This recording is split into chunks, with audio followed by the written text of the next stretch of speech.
আমার ননদের দাওয়াত ছিল এদিন, এজন্য আমরা সকাল সকালে ঘুম থেকে উঠেছিলাম। তো আমি হচ্ছে সকালে রুটি আর পরোটা ভাজছিলাম, আর এই দিন সব রুটিগুলো সুন্দর ফুলছিল। রুটির কিন্তু সবগুলো সুন্দর ফুলে অনেক স্যাটিসফাইং লাগে। আম্মু হচ্ছে এই দিন অনেক রকমের আইটেম করেছিল, সব রকম তো আর সুন্দরভাবে নেওয়া হয়নি। অ্যাকচুয়ালি যেদিন একটু বেশি ব্যস্ততা থাকা হয় সেদিন কিন্তু কম ভিডিও নেওয়া হয়, কেননা ভিডিও করতে গেলে একটু বেশি সময় লেগে যায়। যে কাজটা 5 মিনিটে সে কাজটা করতে গেলে অনেক সময় 15 মিনিটও লেগে যায়। তো দুপুরে আইটেমে হচ্ছে সাদা ভাত, পোলাও ভাত, চাইনিজ ভেজিটেবল, চিকেন রোস্ট, তারপরে হচ্ছে এটা কাবাব, চিংড়ি ভুনা করেছিল আম্মু।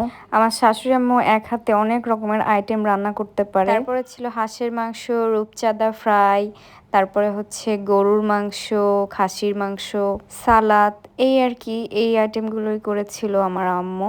আমি জানি না আমি কখনো এত আইটেম এক হাতে কখনো রান্না করতে পারবো নাকি। আন্টিরা অনেক কিছু নিয়ে আসছিল, আমি হচ্ছে ভিডিও নিয়েছিলাম। সবার খাওয়া দাওয়া শেষে টক দই, মিষ্টি দই, লাড্ডু, তারপরে হচ্ছে ছানার মিষ্টি, 2 রকমের কালো জাম, আর কি কি যেন মিষ্টির নাম মতো তো এক্স্যাক্টলি জানি না। তো এই আর কি সবকিছু নিয়ে আসছিল, আর সাথে অনেক রকম ফলও ছিল। আর রাতে হচ্ছে এই মুরগিটা রান্না করেছিল আম্মু। এটা কি মুরগি তোমরা জানলে কমেন্ট করে জানাবা। রাতে খুবই সিম্পল ভাবে আম্মু করেছিল সবকিছু, মুরগির মাংস, খাসির মাংস, গরুর মাংস, তারপরে ডাল, চিংড়ি, তারপরে হচ্ছে আলু দিয়ে পালং শাক দিয়ে ভাজি করেছিল। তো এই তো আজকে ভিডিওটা এই পর্যন্ত এখানে শেষ করছি। আল্লাহ হাফেজ।